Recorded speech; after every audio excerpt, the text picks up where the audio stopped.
for now, we're just going to have to put up with the slightly awkward overlay. That's definitely not correct. So let me just hide a couple of things, and we'll put those back on afterwards.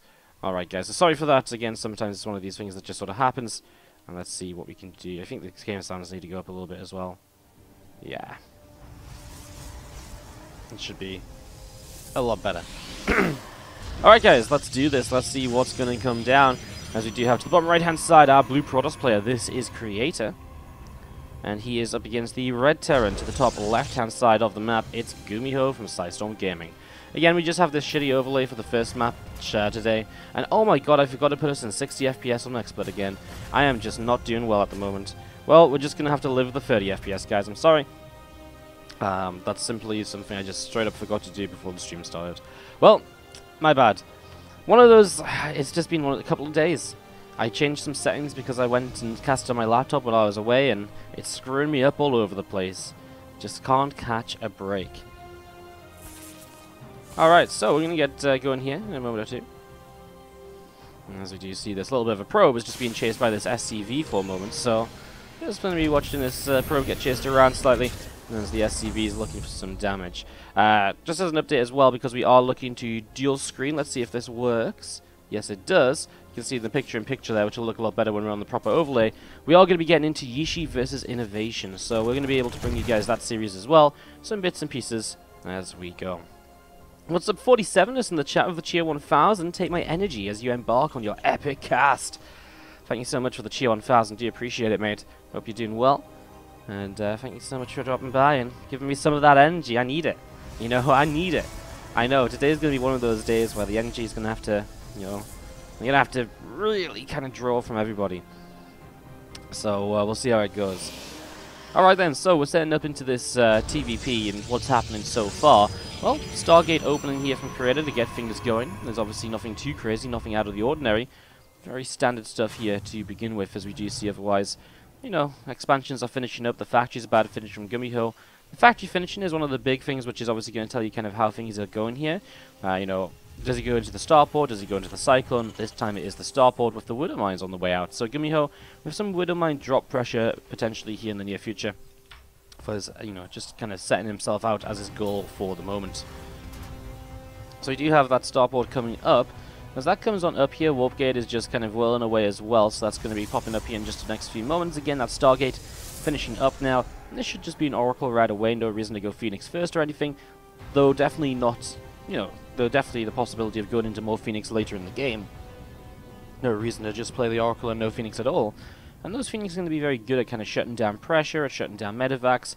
You know, you get into the higher numbers, they're very good in general as the game goes by. So we'll be keeping our eyes on those. As you do see these first two Adepts coming in towards the natural expansion. And they're going to be looking for an SCV kill, but it takes, well, 3 Adept hits to kill an SCV nowadays. So unfortunately, doesn't really get that much done right away. And we are going to be seeing those Adepts just sitting out to the front of the natural. Checks of gates coming up. I like this, starting to wall off here just in case of the Hellion run-bys, etc. That can always be a problem as well. And as the Oracle enters towards the main base, a third Adept shows up to try and apply some pressure at the front again still. And look at this, a bit of an awkward time here from GuMiho. He lifts up, he loads up, he goes. He has the Cyclone left in the main though, so he is able to push that Oracle away, so the Oracle does go back. The Adepts here looking to commit in towards the mineral line though, and if the Adepts commit in the Cyclones here, that's a bit of an awkward situation, but the Widow Mine gets the first Adept kill. That's a good start, and well, the Oracle just now deciding to turn back. Obviously, Warp Gates are going to be here in a moment, which should allow for this medevac to be shut down without dealing too much damage, but I guess we'll see exactly how it goes in the next couple of moments. 7 Marines. There's no shield batteries, but there is 4 Stalkers, and that feels as though it should be kind of enough to deal with this right now. Kiting towards these Stalkers, though, he's going to get one of the kills, and this other Stalker's going to be trapped in the corner. Lifts up and gets out of there, though. GuMiho knows just how long he can stick around. He knows he can't really stick around much more than that. Supply blocked at 62. He has to be a little bit careful. And he is going to be getting a supply depot or 2 down to try and remedy that at the moment. So, getting that set up as we do see the Phoenix on the way now as well. So we are starting to see those Phoenix and potentially the shutdown on this medevac. Another couple of Stalkers continuing to warp in right now. I mean, Looks as though he still wants to kind of continue pressuring at the front. Let's be careful, the medevac can start to drop on top of this. Does have the lock-on of the Cyclones to help against the first Oracle. Cyclones now fighting the Stalkers. This is going to be a cleanup straight up. Just the Cyclones just way too good, and he's going to get both the Oracles. It's really fantastic because at the end of the day, the Oracles are something which can create so much damage throughout. We see a Stalker or two over here actually fighting some Vikings they've just found. As we do see more Stalkers warping in. Well, this pylon's going to get shut down. And I'd look at this as well. Instead of letting it cancel, he gets the kill. And now he's going to get the pylon afterwards as well. So this is really nice stuff from GuMiho. Complete cleanup from him. Really couldn't have been much nicer along the way. As we see this Banshee is on the way out. A couple of extra barracks have finished up as well. They're going to build a tech lab and a reactor. And GuMiho getting ready to go into his bio play as a follow-up now. As Creator, well, he's definitely hurting. Again, 46 workers to 42. Being a 4 worker deficit, so it's not thing, you know, it's pretty good for GuMiho. You know, it's not a massive lead from Creator. And obviously there's mules on GuMiho's side as well to help him out with that. So definitely looking pretty good right now for our Terran player. GuMiho has had a great early game. And well, he does see the third nexus of his opponents. That's something Creator does have. He does have that economy which will continue to grow. But the Terran player is going to hit this army so much more quickly. And as the Terran player hits this army, well, that's where we're going to be seeing just how this will turn out. And we do see these Marines tanks starting to push across the map. So here we go. GuMiho is getting himself into the swing of things now. What's up, Wicked25 in the chat with the Chia 125 as well. Thank you so much for the bits. Hope you're having a good day and welcome to what is going to be a marathon stream today. Hope you're doing well. Hope you're strapped in tight for some crazy StarCraft action because, yeah, today is just going to be kind of crazy. No blink on these Stalkers makes them a little bit weaker than you'd like them to be, as we do see the Siege tanks going to come in as well, just help out with this. The Stalkers kiting nicely to begin with, but there's still the Cyclones there dealing some damage now and then. Shield battery is almost essential at the moment. I mean, you just need it to, you know, do anything here right now, I guess, because otherwise these Stalkers are just going to go down so quickly. Problem is that shield battery falls out of energy pretty quick, especially with the tank shot. And now the third nexus, well, you can see Creator's already just given this up. He doesn't feel as though he can fight this. He comes forward to get a kill on the bunker. He gets the cancel there. GuMiho just starts a new one. I mean, it's just this overall situation of, well, you know, you've got 2 tanks, 2 Cyclones, and a bunch of Marines. This is kind of scary. You're going to be seeing that shield battery here in the back's not really going to be able to do too much. The pylon will go down. Now those Stalkers are just going to be sat in trouble once again. Reinforcements coming across the map. A few units are going to try and cut those off. But honestly, the reinforcements are not just rallying one at a time, so they're actually getting into good enough numbers to just shut down the rest of these Stalkers here. I mean, these Stalkers try and back away, but the Cyclones come back to get them, and he gets one of the 3 Stalkers. The other 2 are just about going to get away. Blink's about to be here as well. And the Cyclones are going to give themselves up right now, but the Stalkers are so far north that considering the, you know, the rest of the units, they maybe could have pushed forwards there. I'm actually going to see GuMiho just pulling back with a chunk of units just so that he can definitely make sure to deal with the counter-attacking Stalkers. GuMiho actually didn't start his stim pack for a while here. He definitely had the tech lab available a lot earlier. Did he go combat shield? No. That's actually weird. Yeah, he didn't start his stim pack for a very long time. He started stim and combat shields at the same time, which is weird because he had to wait for the 4th and 5th racks to start combat shields. So I think GuMiho missed that upgrade for a little while there, which is actually very painful. So that does suck a little bit. As you can see these Stalkers doing blink in, go for the siege tanks. It's expensive though, and as you can see, those Stalkers pay dearly. 1 tank goes down for multiple Stalkers. Again, it's another trade that just doesn't really work out well for Creator at all.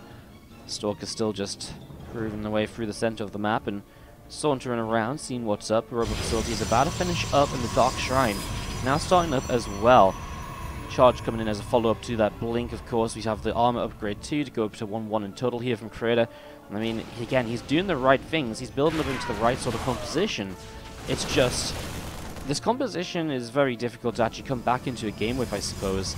I guess with War Prism play is definitely a big possibility. And you see this push down here. GuMiho's going to find the new third base of Creator, and I don't think he was quite expecting this. A little bit of a move command. He's going to lose the Widow Mines there. It's a little bit of a shame as the Stalkers finally clean out this attack on the left side.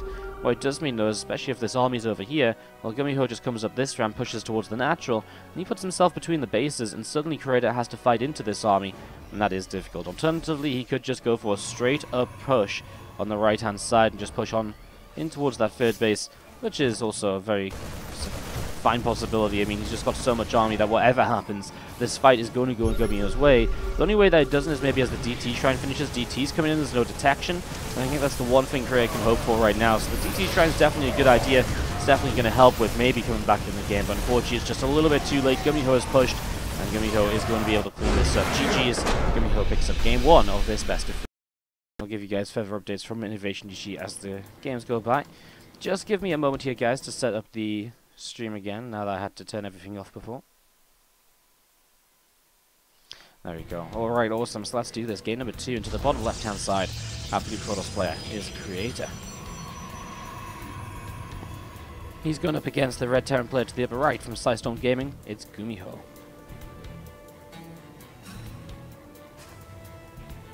So, a best of 3 here, game number 2.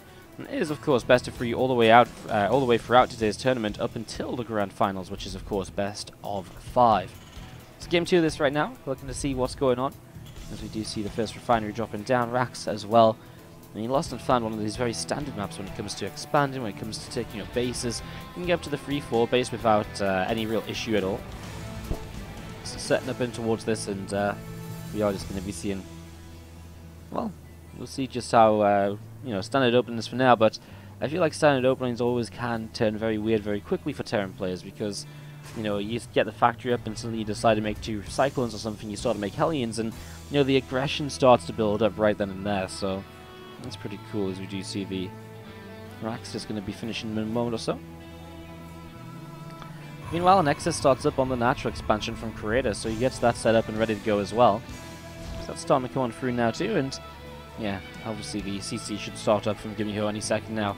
First 2 minutes of the game is exactly what we expect this to be. No proxies, no one-base double gas play from the Protoss, just expansions straight up and going from there to see what comes next. As Pro comes down a little ground, we'll place down a pylon. And again, as this Nexus just chugs along here, we'll be opening up the realm of possibility as to just how the players are going to follow up now. First tech of the game will generally be made by the Protoss player. He's going to be throwing down something sometime soon, although actually GuMiho with the tech lab, so he's going to open with a heavy bio play. Multiple barracks, he's going to have concussive shells and marauders as well. And he's just going to be looking to apply a lot of pressure throughout the early stages of the game. Or at least he's going to be able to, if he doesn't apply pressure, he can also just sit here and use that concussive shell to catch an adept or a stalker that pushes forwards and catch it a bit off guard, and then push in to actually get some damage done as a follow-up. So there's a lot of possibility there. So it's definitely kind of designed around, I guess, catching your opponent a bit off guard and being able to deal with it a first unit or two very easily. We'll see how much he wants to then move onto the map and maybe try and attack from that point as well, though. Just going to be seeing this Reaper moving around. We do have the Probe and the Adept just kind of wandering around the place here, looking to see what's up and what's happening. And as we do have this Twilight Council currently on the way up from Creator in the main base. Twilight in the main base, that obviously opens up the possibility of a Blink play, and that's going to be Blink right away. I mean, very rarely you see something like Glaives or Charge nowadays as the first upgrade out of the Twilight on a PvT. Just because Glaives, I mean, I guess it puts you into a weird kind of more all-in-y sort of player. Meanwhile, you know, Charge just doesn't really cut it early game on its own. You kind of need just so many more Zolds to make Charge that much more useful. So Blink, the standard way to go, and that's what we're seeing for the moment. As we will be seeing also an Engineering Bay now out of GuMiho. That's about halfway done in this main base. Stimpack on the way up then. We do see GuMiho obviously going to continue with this kind of bio play. Again, he's actually getting aggressive with the first team Marauders, so I like this. I really feel like you can get a surprising amount done with the first team Marauders here. You come forwards, you hit the Stalker, boom, it can't go anywhere. And this Stalker is going to get killed off because the shield battery is just not ready in time. He somehow lets it get away though. Okay, he gets a connection again. He will die for the Stalker.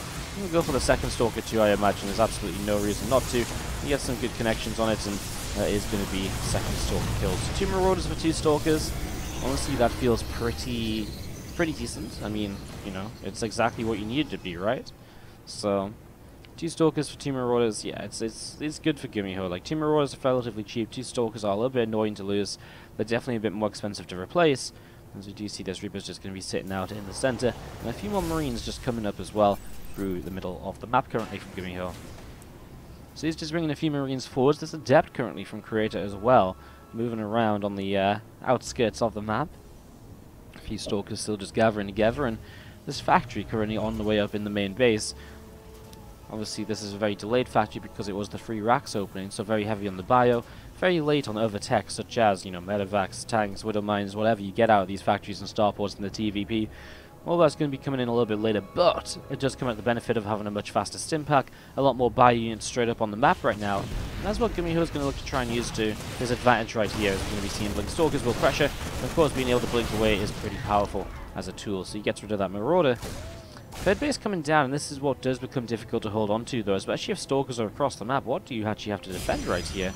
Not a lot. There is a recall available, and that's the one thing we've got to look at here from Creator and be like, okay, well, that's maybe how he saves himself.